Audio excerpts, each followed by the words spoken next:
So we have to confront the issue, and we have to discuss mental health, and we have to do something about it.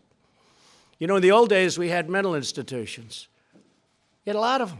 And you could nab somebody like this because, you know, they did. They knew something was off. You had to know that. People were calling all over the place. The president, by saying maybe we need more mental hospital beds and expanded inpatient capacity, has a point. There are too few beds, but the whole trajectory of mental health care in this country has been for the last 50 years to reduce that capacity in the guise or in the interest of providing more humane care. The problem is that it was easy to say we're going to close hospitals, we're going to reduce the budgets of states for mental health services, but they didn't provide anything in order to care for people in the community that's required.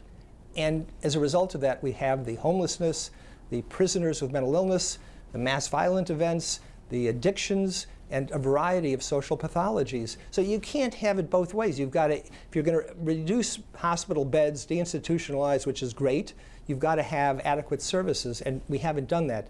In fact, close to 50% of mass violent attacks are by untreated people who have mental illness.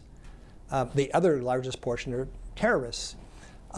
So the way to stop mass violence is to stop it early in the course of people developing mental illness before it gets so bad that their symptoms can impel them to do these terrible things. And in almost all the cases that have occurred in the last decade or so, including the most recent with Nikolas Cruz, there were warning signs long before it ever got to the point that they were going to commit some kind of atrocity. Even if we had gun control and there wasn't access to firearms, if we didn't treat people with mental illness, we would still have violence.